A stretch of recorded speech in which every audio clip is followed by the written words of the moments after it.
Alessandra stood frozen, staring at Aaron with wide eyes. She had expected Aaron to be upset after what happened with Dale, but this reaction felt far more extreme than she had imagined. "Are you threatening me?" "Yes," Aaron said with crossed arms. "I am threatening you. As far as I am concerned, you and Edgar, and even Tobias and Hazel are dead to me, and I want to make sure you get that message. Your actions were unbelievable and unforgivable, and I can never trust you now."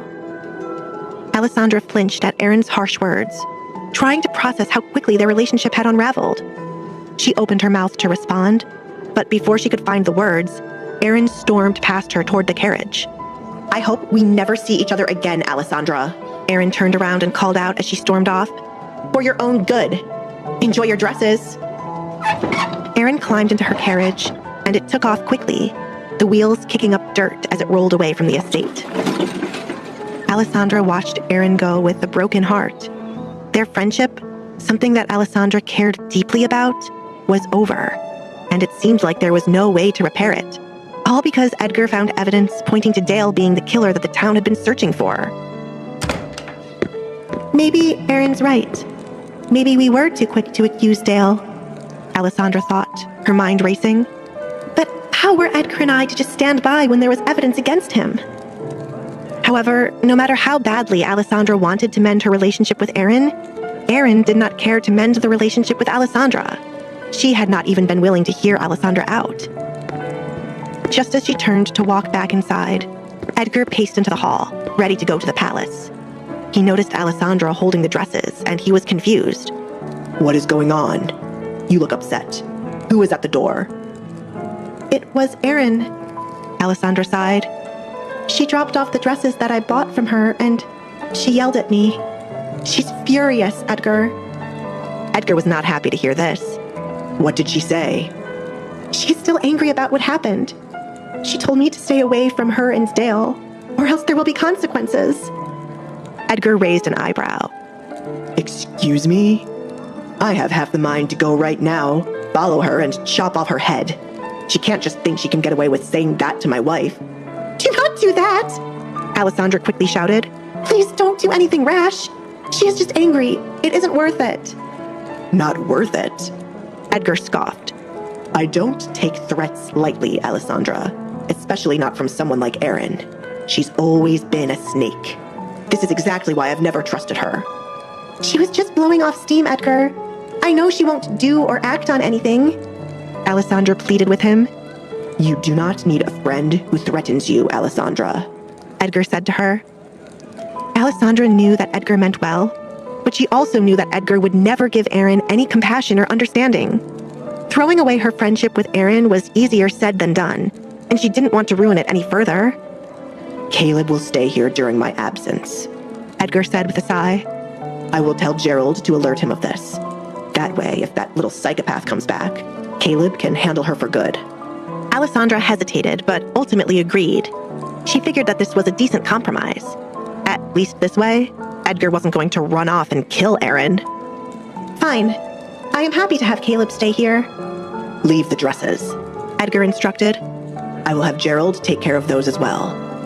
Why don't you go upstairs and rest? This has been too much of an eventful day for you this far." Alessandra nodded, but before she left, she leaned in and kissed Edgar's cheek. "Please be careful. I know Tobias will probably send you to take care of these mercenaries." "I hope he does," Edgar said. "Those bastards won't know what hit them." Alessandra gave him a stern look. "Be smart, and please be careful." Edgar kissed Alessandra again. "I will, my love. I promise." When Gerald had alerted Caleb that he would be staying at Edgar's house until he returned from the palace, Caleb was worried. He had not seen Sally since they called off the engagement, and now they would have to sleep under the same roof. "I will just try to avoid her," Caleb told himself. If he didn't see Sally, he wouldn't have an issue. "Should be simple enough." However, it wasn't that simple after all. His plan was quickly foiled when he walked through the hall and saw Sally standing there at the other end, doing some cleaning. Caleb's heart beat as he stared at Sally. "Just turn around before she notices you," he told himself. But when he went to walk away, Sally called out to him, Caleb? He turned back, forcing a smile. Then he awkwardly waved to Sally. Sally, what a nice surprise. I didn't expect to see you here. You didn't expect to see me here. Sally scoffed. I work here. What are you doing here? Well, Caleb rubbed the back of his neck nervously. I'm just staying here while Edgar's at the palace. He wanted me to guard Alessandra. You know, just in case. Surprise. Well, isn't that just my luck? Sally mumbled. How long will Edgar be gone? He didn't say. Lovely.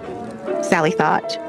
I have no idea how long I will be trapped inside of this house with my ex-fake fiancé for.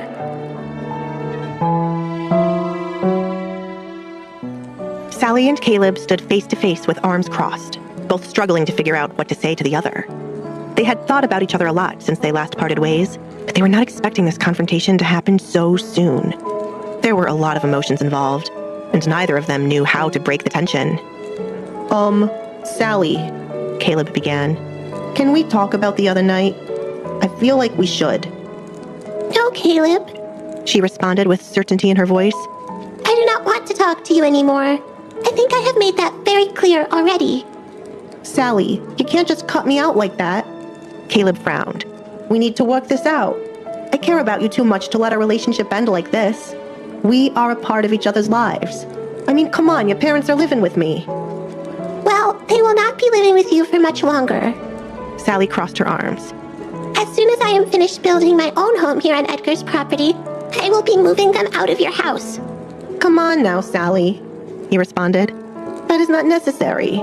They are comfortable. You can leave them out of this. I want nothing to do with you anymore, Caleb. She snapped. I cannot escape you if I still have my parents living at your house. What I'm trying to tell you is that you do not need to escape me, Caleb pleaded. We can work something out and fix this. I believe that. Really, I do. There is nothing left to fix, Sally said before storming off. Goodbye, Caleb. Sally, please. Caleb called after her, but she did not stop or even look back. Come on. Sally took deep breaths as she went upstairs and down the hallway. She needed to talk to someone, so she decided to find Alessandra. She saw that the Duke had left earlier, so she did not feel bad disturbing Alessandra in her room. Sally walked up to Alessandra's bedroom and knocked on the door. Come in. Alessandra's voice called out. Sally entered the bedroom, still furious about her run-in with Caleb. Why is Caleb in the house? Sally asked with crossed arms. He is here under Edgar's command, Alessandra explained. He has been ordered to stay until Edgar returns from the king's palace. I'm sorry. I know his presence must not be easy on you. I do not want him here. It is very hard on me. Sally was annoyed and upset at the same time. Can't he guard the place from outside?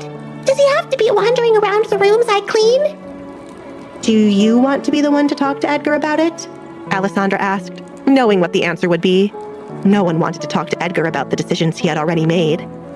Sally lowered her head. She certainly did not. I just do not want to be around him. Sally sighed.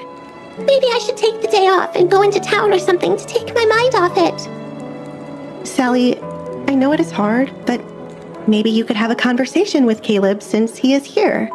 Alessandra suggested. Maybe even consider forgiving him. He is not a horrible guy after all, and what happened between you two was very complicated. There is no better time than the present to either fix your relationship or get closure and move on. Thank you for the suggestion, Sally said through pursed lips. But that will never happen. I am not going to forgive Caleb for this, not ever, so I do not need to talk to him. Sally stormed out of the bedroom.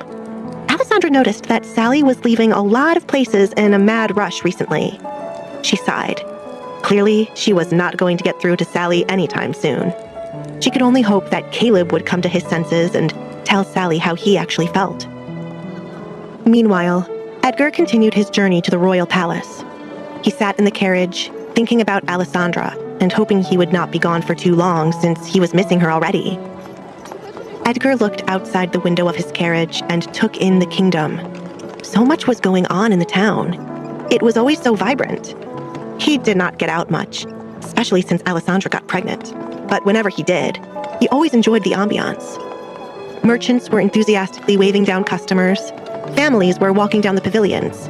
Children were playing between the market stalls. Lockwood never slept, and it was always so alive. It is funny, Edgar thought. how could a town that is so beautiful also be so cruel? How could there be so much life and death existing at once?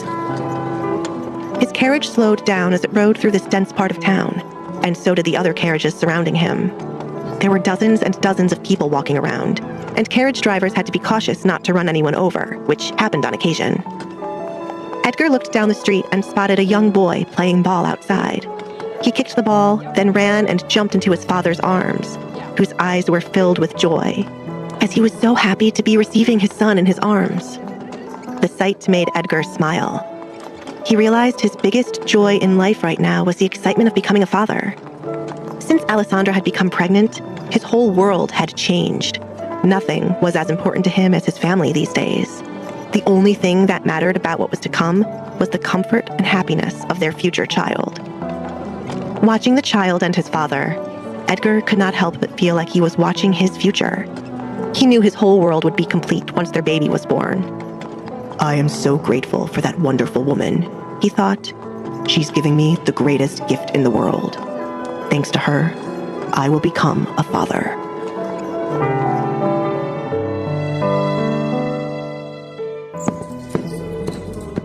Back at Kyle's house, Kyle was beginning to unravel. He paced back and forth frantically, both excited about the prospect of having Bella as his wife and nervous about getting caught. Bella, still tied up and gagged in the corner, watched Kyle walk around the house, muttering to himself and losing his mind. Bella struggled against the rope that tied her wrists together. After some time, she finally managed to loosen the rope. She was lucky that Kyle was distracted, going down a rabbit hole of insanity. Kyle began to panic even further. His paranoia was starting to get out of control.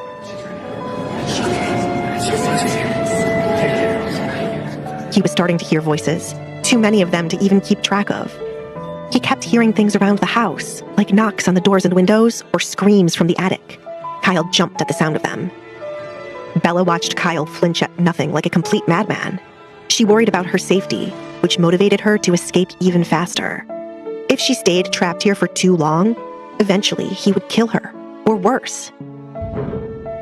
Kyle looked up at the attic, where he could have sworn he heard a thumping noise. Stay there, you monster! He yelled up at it, hoping to ward off whatever it was that was stomping around. He was really starting to lose it. Is this Simon's ghost haunting me? He wondered to himself. He should have nothing but praise for me. Why would he be torturing me like this? Kyle paced back and forth even faster now. He was biting his nails and muttering to himself. Bella watched him lose his mind, waiting for the perfect moment to make a run for it. She knew the opportunity would arise, and that she would just have to be patient. If she rushed to escape too soon, she would risk losing her shot at escaping at all. I heard that, Kyle muttered to himself. He ran up to a window and peeked outside between a slit in the wooden planks he used to board them up. He noticed a carriage was pulling up to his house. He was sure that this was not a hallucination because he recognized the carriage. It belonged to his brother, Dale. Kyle whipped his head around and looked straight at Bella, who needed to be hidden out of plain sight. You have to go, he said as he rushed up to her side. Kyle threw Bella over his shoulder and made his way to his bedroom closet. He opened the closet door and tossed her inside, then snapped the door shut. Now stay in there. Kyle locked the closet door and stashed the key away in his pocket. He rushed to the front door to be ready to greet his brother. I have to handle something, but I will be right back, my love. Kyle? Dale called through the door. It is me, Dale. Kyle took a deep breath and opened the door. Hello, brother, Kyle said with a fake smile plastered on his face. He was doing everything in his strength to keep it together. Hey, Kyle, Dale said, eyeing him up and down. Dale could tell something was off about him. What have you been up to? Just same old, same old. Kyle brushed him off. He was eager to get this interaction over with so he could return to his bride. What do you need? I was worried about you and your drinking, so I came to check on you, Dale said. peeking inside the dark and grungy house. "That is very kind of you," Kyle said. "I am doing much better, thank you for checking in. I do have to go now." Kyle began to close the door, but Dale held it open. "Wait," Dale said as he caught the door. Kyle stared him down. "I wanted to invite you over for dinner. I'm sure you've been lonely around here, so I thought it might be nice. Aaron can cook up something special for you." "I can't, Dale." Kyle was getting annoyed that his brother was wasting his time. "Maybe another time, but I'm busy." "Busy?" Dale was confused. "Yes, busy." Kyle stayed firm. "Do you have a hearing problem now or something?" "What exactly are you busy with these days?" Dale was genuinely curious. Kyle looked like he was barely functioning, so he could not imagine that his brother had much going on. "I have a life outside of you, you know," Kyle snapped. "Some things are personal. It is not all your business. I am friends with the neighbor, if you must know, and I have recently gotten romantically involved with someone. It is new, but it is promising. So if you are done wasting my time, I need to get back to my life." Dale raised an eyebrow. He could swear he heard something from inside the house. "Did you hear that?" Dale asked his brother. "No," Kyle scoffed. "Now, I will see you later, okay?" "Something is obviously off, Kyle," Dale snapped at him. "Are you okay? Is something happening?" "Why?" Kyle hissed back. "Do you think I'm a murderer or something? Are you here to accuse me of that again?" "What are you talking about? I was just asking," Dale said while raising his hands. He did not mean to upset his brother, but he was suspicious that Kyle brought it up to begin with. "Dale, I do not need this from you right now. If you're going to show up at my house and act like a jackass, at least bring your pretty wife for me to stare at," Kyle sneered. Dale clenched his fists. "I thought we agreed that you don't talk about Aaron like that." Kyle pointed to the front door. "And I thought I made it clear that I was busy. Now get the hell out of my house." "What?" "Go home, Dale." Kyle pushed his brother toward the door. "And don't fucking come back." Dale took a deep breath. He was deeply worried about his brother. Something was wrong, and he needed to find out exactly what it was.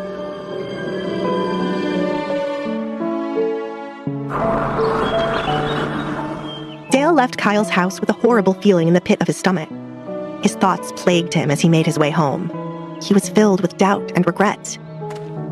After the truth had come out about Simon, Dale had doubts about Kyle. But Kyle had reassured him time after time that he had no idea that Simon had murdered women. He had even burst into tears at the thought of it. But now, Dale wondered if he had ignored too many red flags. "What if I made a mistake?" Dale asked himself as he walked back into his home. "What if Kyle isn't just grieving?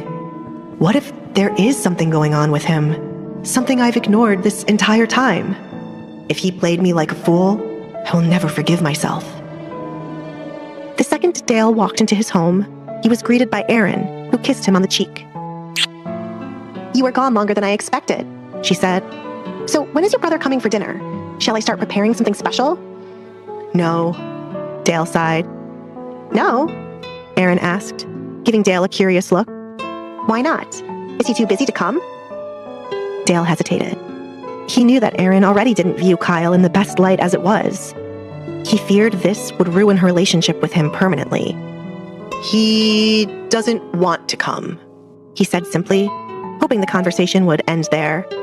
"What? Why does he not want to come?" Erin asked as Dale started to walk away from her. "What is going on? You aren't looking at me and you're withholding information." She cut right to the chase. "What did you two argue about?" Dale kept walking, avoiding her gaze, but Erin wasn't letting it go. "What's going on?" she pressed, stepping in front of him. "Why can't you look me in the eye? What happened? Oh wait, let me guess. He wants us to come to his place again." "No, Erin," Dale sighed. Erin picked up on the fact that Dale seemed annoyed. "You did not tell him that his cooking is bad, did you? He probably was offended by that." "It isn't about his stupid cooking," Dale said, unable to take Erin's guessing anymore. "If you must know, my brother was acting strange. We got into an argument, And he doesn't want to come over anymore, okay? Erin crossed her arms, refusing to let him off the hook. Strange? What do you mean strange? You're clearly hiding something. What was the argument about, Dale? You need to tell me. Dale exhaled sharply, running a hand through his hair in frustration. You know how I've told you that Kyle's been off lately? Ever since Edgar and the King came here accusing me of murder, I've been thinking, what if they were right? But not about me. What if Kyle had something to do with it? Erin's eyes widened in shock. She could hardly believe what Dale was saying to her. Wait, you accused your own brother of murder? Dale, you can't be serious. Kyle may be odd, but he's your flesh and blood. It is not like I turned him into the authorities, Dale explained. I just wanted to make sure he wasn't doing something that he'd regret. He's been different since Simon's death, and it has been worrying me. Brothers don't turn on each other like that. Erin scolded her husband. How could you even think that? Erin, I'm telling you, seeing Kyle today, it was like he lost his mind. He was being secretive. His entire home looks like a dungeon. Something isn't right, Dale explained. I mean, that dead body was found by our grandmother's grave. You're spinning wild theories with nothing to back them up.